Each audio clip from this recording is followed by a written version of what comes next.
Calculus Unit 3, Day 21 Notes, Part 3. These are just some sample problems where we're trying to find the derivative by applying the chain rule. So let's try these, and then you can check to see how you did.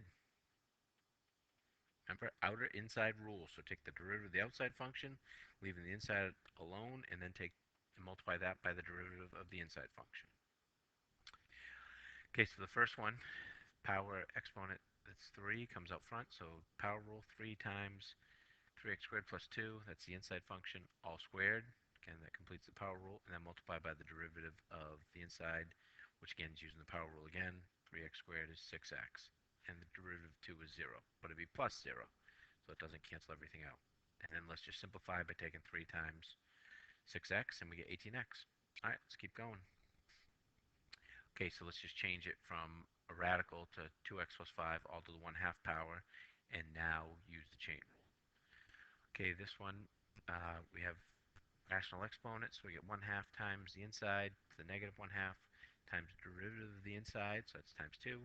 The 1/2 times 2 cancel out, then just take a negative exponent, write it as a positive exponent, and then rewrite it as a rational.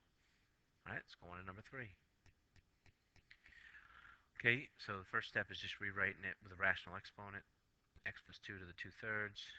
Chain rule says to use the power rule on the outside function, so it's kind of like just an x to the 2/3, so it'll be 2/3, and then the inside part to the negative 1/3.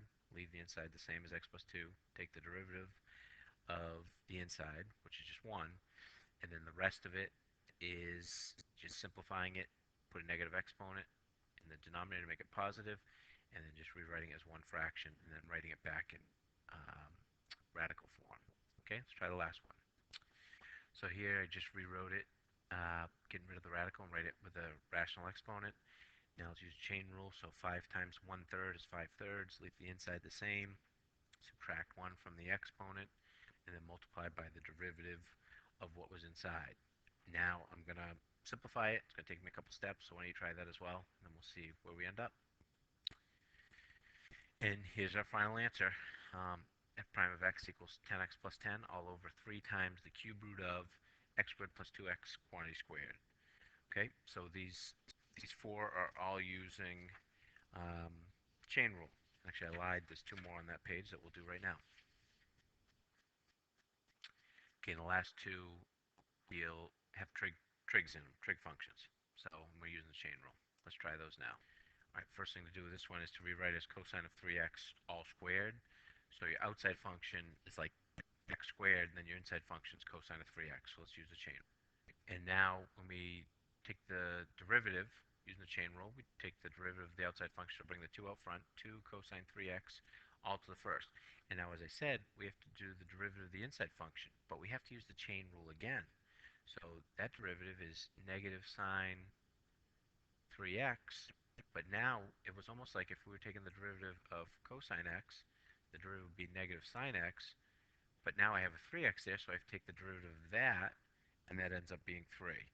And now we want to simplify this, and we get, I'm going to try to fit it in this box here, 2 times 3 is 6, but here's a negative sign, so we have negative 6, and now I have cosine 3x sine 3x. So even as we start to work on these, the chain rule gets even bigger and bigger and more important, but it ties everything in.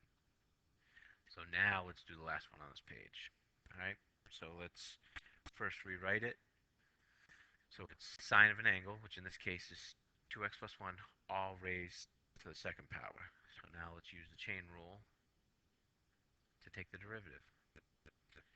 So let's take the derivative of the outer function. So it's bringing the 2 out front. So 2 times the inside stays the same, and we still use the power rule.